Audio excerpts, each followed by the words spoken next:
ઘણા વિદ્યાર્થીઓનો એક જળહળતો પ્રશ્ન હોય છે કે સર ઘણા બધા બેકલોગ થઈ ગયા છે, હવે બેકલોગને ક્લિયર કેવી રીતે કરવા, આટલો ઓછો સમય બાકી રહ્યો છે તો તમારા માટે હું મસ્ત મજાના સ્ટેપ્સ લઈને આવ્યો છું કે બેકલોગ આસાનીથી કેવી રીતે ક્લિયર કરવા. અહીંયા ભલે 3 લખ્યું હોય પણ મેં 3 અને 3 6 જેવા સ્ટેપ લાવ્યો છું કે સર બેકલોગ ક્લિયર કરવાની સૌથી સારી અને ઇફેક્ટિવ મેથડ કઈ છે. ચલો વધારે ટાઈમ વેસ્ટ ન કરતા આપણે જોઈ લઈએ એકવાર. પહેલા તો આ 3 સ્ટેપ કયા છે તો બેકલોગનું લિસ્ટ બનાવી દો પહેલા તો કે ભાઈ ફિઝિક્સમાં તમારા કયા કયા ચેપ્ટર છે જેના બેકલોગ છે, કેમેસ્ટ્રીમાં કયા કયા ચેપ્ટર છે જેના બેકલોગ છે, અને બાયોલોજી અથવા મેથ્સમાં તમે જેમાં પણ હોય એના કયા કયા ચેપ્ટર છે જેના બેકલોગ છે. તો એક લિસ્ટ બનાવી દો પહેલા. તો આવા 3 સ્ટેપ અલગ અલગ બનાવી દો તમે તમારી રીતે. બરાબર, લિસ્ટ બનાવી દીધું. યસ.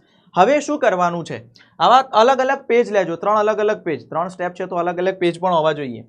હવે કરવાનું શું છે, બીજા 3 સ્ટેપ કયા છે બેટા, અલગ અલગ ઝોન બનાવવાના છે, ગ્રીન ઝોન, યલો ઝોન અને રેડ ઝોન. બરાબર, એટલે કે તમે માર્કર અથવા તો કલર યુઝ કરી શકો છો.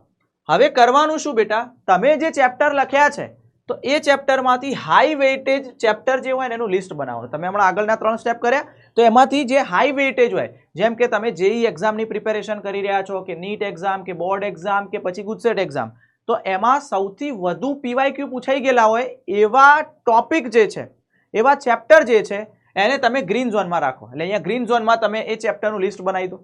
બરાબર, પછી બીજા નંબરનો યલો ઝોન હશે જેમાં વેઇટેજ તો હાઈ હશે but A time taking chapter હશે, એટલે કે ચેપ્ટર તૈયાર કરવામાં વધારે ટાઈમ લાગતો હશે, એટલે લાંબા ચેપ્ટર હશે, લેન્ધી ચેપ્ટર હશે. તો એવા જો ચેપ્ટર હોય તો એ ચેપ્ટરનું લિસ્ટ તમે યલો ઝોનમાં બનાવીને મૂકી દો. અને છેલ્લે છે રેડ ઝોન. રેડ ઝોનમાં લો વેઇટેજ વાળા ચેપ્ટરનું લિસ્ટ કે ભાઈ ઓછા પીવાયક્યુ, કાં તો 1 કાં તો 2 MCQ પૂછાય છે અથવા વેઇટેજ ઓછું છે તો એને તમે યલો ઝોનમાં યલો માર્કરથી અથવા યલો કલરથી એને ત્યાં નિશાન કરી દો. તો આવા 3 ઝોન બનાવ્યા. તો હવે તમારે પહેલા કોના પ્રાયોરિટી આપવાની છે, ગ્રીન ઝોન વાળાને પ્રાયોરિટી આપવાની છે.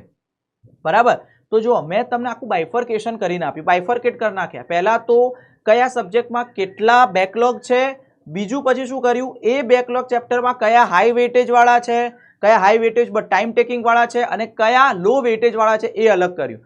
હવે તમારે સૌથી પહેલા પ્રાધાન્ય ગ્રીન ઝોનને આપવાનું, પછી યલો ઝોનને અને પછી રેડ ઝોનને આપવાનું. અને આ રીતે તમે કરશો બેટા તો આસાનીથી બેકલોગ તો ક્લિયર થશે બટ તમારા માર્ક્સની અંદર પણ ઇમ્પ્રુવમેન્ટ આવશે.